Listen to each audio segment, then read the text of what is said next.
Todo dia, todo festival chega um momento em que o festival te vence, chega de manhã, você fala, vou pular o primeiro filme do dia, não dou conta, e fica dormindo. Hoje foi o dia do Fabrício, o que é curioso porque normalmente eu sou o primeiro a matar. Todo dia, todo festival chega um momento em que o festival te vence, chega de manhã, você fala, vou pular o primeiro filme do dia, não dou conta, e fica dormindo. Hoje foi o dia do Fabrício, o que é curioso porque normalmente eu sou o primeiro a matar. Acho que é good stuff, good stuff, good stuff, good stuff, good. Bom dia. Cansadinho. Tô dormindo tipo 5, 6 horas. Tá um frio danado. Mas tá legal. Vi 10 filmes até agora. Amo você. Bom, aproveitando para lembrar que eu já publiquei no Cinema em Cena as críticas dos 5 filmes do primeiro dia. Porque aqui são comentários muito rápidos. Os textos um pouquinho mais elaborados estão no site, só arrastar para cima. Então, acabei de chegar no palácio, perdi meu cachecol em algum lugar no caminho, caiu, eu nem vi. Pô, tô chateado que eu perdi o cachecol, tinha aquele cachecol há uns 15 anos ou mais. Eu sei que tipo, não, então era velho, tudo bem, pra mim é pior, o fato de ter muito tempo, eu me apego. Então, para os filmes que não são sessões para imprensa, tem que pegar ingresso para garantir. Mas eu pego a credencial mesmo. Aí é só, eu vou pegar do Carinha Inus, eu mostro a credencial e pego o ingresso. Vamos pegando as revistas do dia, lembrando que depois eu vou sortear o material que eu pegar entre os colaboradores do Cinema em Cena. Para se tornar um colaborador do Cinema em Cena, só arrastar para cima. Eu fiz isso em Cannes também, é bem legal. Eu acho muito bonito o ingresso da Berlinale. Esse urso prateado. Esse é o filme do Carinha Inus. Mas o único ingresso que eu guardei foi quando eu assisti o Poderoso Chefão 3 aqui. Então, tá tendo agora, nesse instante, a coletiva desse filme que eu assisti às 9 horas, do Vadim Perelman. E aí eles transmitem ao vivo pra tela, inclusive fica aqui do lado do palácio. Aliás, gostei muito. Então, aqui no palácio, durante todo o festival, no primeiro andar, ficam as fotos do júri oficial. É o Kenneth Lonergan, Bettina Bronkämper, Annemarie Jassy, Berenice Bejo, Luca Marinelli, Jeremy Irons e o Kleber Mendonça. E ficam mudando as fotos dos filmes à medida que os filmes vão passando. Ao longo do festival eles colocam fotos da equipe.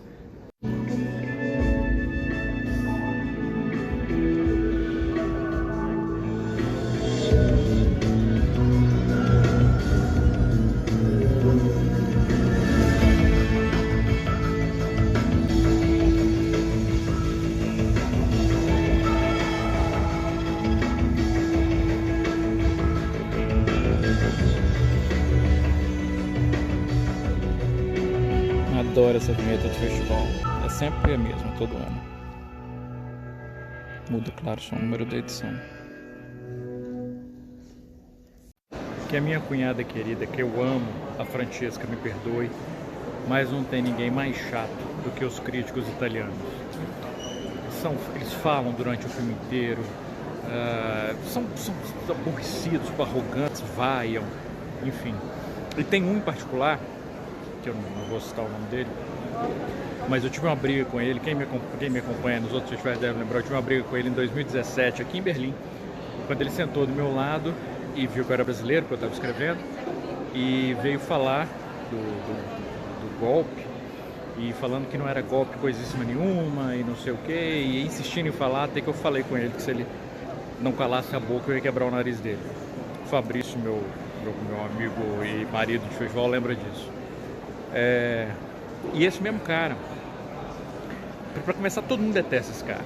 Todo mundo com quem eu já conversei sobre esse cara fala, nossa, ele é chato demais, não sei o que e tal. Aconteceu uma coisa interessante. Eu vi ele comentando com alguém, ele chegou pra alguém e falou assim, mas Berlim tá virando o festival do cinema brasileiro, ridículo isso. O que me mostrou, primeiro, que a gente está com um número realmente muito significativo de filmes, que eu já sabia, e que isso está incomodando o tipo certo de pessoa. Aliás, engraçado, eu falei agora, Fabrício, meu marido de festival, me perguntaram, que me viram falando isso, me perguntaram se era meu marido mesmo, Fabrício.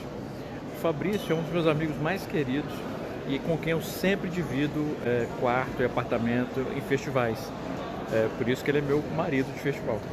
Mas não, nós não somos namorados.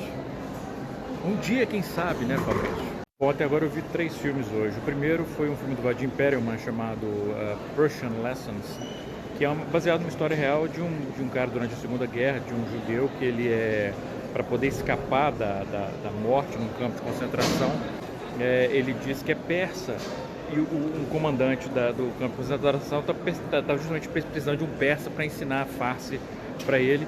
Só que esse cara não sabe farsi, obviamente, ele finge saber farsi, ele inventa uma língua para poder ensinar esse cara. E o filme conta a história desses dois, da relação entre os dois. E é um filme que consegue, ao mesmo tempo, é um conceito engraçado, né? Você vê o cara aprendendo uma língua que não existe e acreditando que está aprendendo. Mas ao mesmo tempo o filme não deixa de retratar a brutalidade, o horror dos campos de concentração. E se equilibra muito bem entre essas duas áreas. E tem atuações, uma performance central excepcional, que inclusive é de um cara, esqueci o nome dele, ele também está no O Intruso, que é o filme argentino. E que tem um clímax, que obviamente eu não vou falar, mas uma cena final que é assim, magnífica. O segundo filme que eu vi hoje foi um filme da Competitiva e é o meu favorito até agora, disparado. É um filme da Kelly Reichardt chamado First Cow, ou Primeira Vaca, e é um filme que se passa no início do século XIX, nos Estados Unidos. E ele basicamente acompanha 2 caras, um norte-americano e um chinês que está morando nos Estados Unidos, que enfim, emigrou em busca do ouro para os Estados Unidos. Enquanto eles roubam leite para fazer biscoito para ganhar dinheiro. E olha só, quando descrito assim, né? Não, meu Deus, um filme sobre isso, 2 caras roubando leite para fazer biscoito para vender. O filme é sensacional, não só pelas performances, pela dinâmica entre os 2 personagens, pela amizade, pela lealdade que surge entre eles, mas principalmente pela maneira como a Kelly Reichardt retrata a vida do período com toda a sua brutalidade, a sua falta de recursos, a sua sujeira, e ela constrói esse mundo com muita calma. E quando a gente percebe, não só a gente está completamente imerso ali, mas a gente está se importando imensamente com os personagens. E além disso, o filme tem uma cena inicial e uma cena final que são ecos uma da outra e que amarram o filme de uma maneira soberba. Adorei. O terceiro filme que eu vi no dia foi Lágrimas de Sal, outro filme da Competitiva, esse dirigido pelo Philippe Garrel. Cara, o filme já começa mal, o filme já começa com um título breguíssimo, e que quando o filme já começa com uma musiquinha, um pianinho cafona para acompanhar o protagonista, eu já sabia que a gente não estava começando muito bem. E o filme, assim,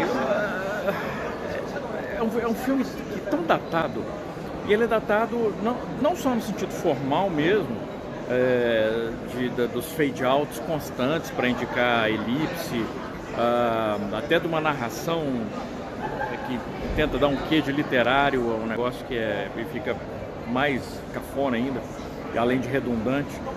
Mas a visão sobre o personagem principal não enxerga o próprio sexismo, assim. O protagonista, ele jamais é visto como que ele que é um escroto, um cara insuportável.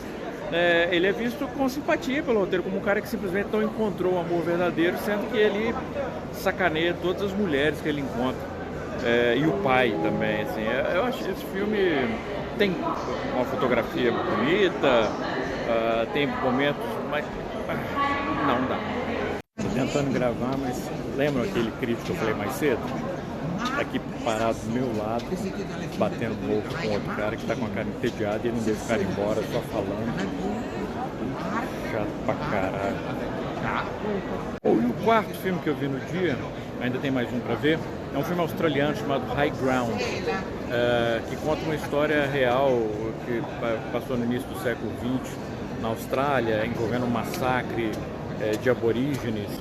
Aliás, no meu curso, no curso que eu estou criando agora, o Cinema e Política, que eu devo estrear ainda no primeiro semestre, essa questão dos aborígenes na Austrália e a representação disso no cinema é uma das coisas que eu quero tocar. Mas enfim, esse High Ground, já começa com um problema aí. O nome do diretor é Stephen Maxwell Johnson. Então, ele já está contando uma história que é uma história complexa e problemática de um ponto de vista externo, né?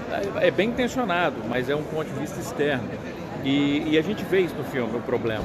É sempre, o filme acaba encarando sempre o aborígene, que é ele recebeu um nome, enfim, americano, britânico, britanizado, de Tommy, como se ele fosse um estranho, selvagem. Mas o filme como eu falei, é bem intencionado, ele tem um problema estrutural grande. Ele nunca parece saber exatamente a direção que ele está querendo caminhar, ele não parece não ter as batidas de roteiro bem definidas, mas é um filme que as motivações dos personagens e a complexidade da situação e a fluidez das lealdades fica muito bem estabelecida. Até que ele se perde no clímax e fica muito perto de se render a um clichê perigosíssimo, que é o clichê do Salvador branco. Mas é um bom filme, High Ground, e eu gosto muito do Simon Baker. Bom, o último filme que eu vi no dia, que pariu, que frio. O último filme que eu vi no dia foi um documentário chamado Gunda, que é um filme norueguês, e é um filme preto e branco, de 90 minutos, sem diálogo, acompanhando uma porca que está com vários filhotinhos novos, um galo que tem uma perna só e algumas vacas. Parece um porre, né? Que filme!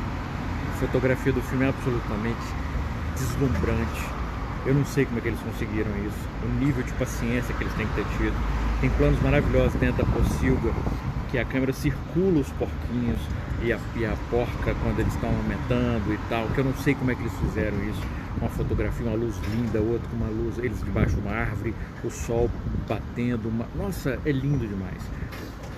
E o que é mais fascinante, você vai acompanhando o cotidiano daqueles filhotinhos, eles vão crescendo e você se torna próximo a eles e você percebe, claro, não funcionalidade, mas intencionalidade do que eles fazem.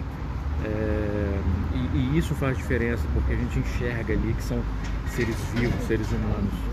E não tem coisa como dar spoiler, mas enfim, quando no final o homem finalmente aparece e leva os filhotinhos embora, e a gente vê essa porca desesperada andando de um lado para o outro num plano longuíssimo, e a gente vê que ela está arrasada, desesperada. Olha, é fantástico. Já no hotel, eu queria fazer um último comentário sobre esse documentário que eu vi agora, o Gunda, que é quando o filme acabou e começaram os créditos, lá como produtor executivo está o Joaquin Phoenix, o que eu acho super, enfim, coerente com tudo que ele prega, mas algumas pessoas na plateia começaram a rir, e eu realmente assim, eu não entendo esse tipo de reação, assim, porque é um ator de Hollywood, o que é a opinião dele sobre direitos dos animais é engraçada, e como é que pode rir sendo que a gente tinha acabado de ver aquela coisa tão delicada, tão impactante, sabe? Tem pessoas que sinceramente, enfim. Boa noite. Sim, direção de J.J. Abrams.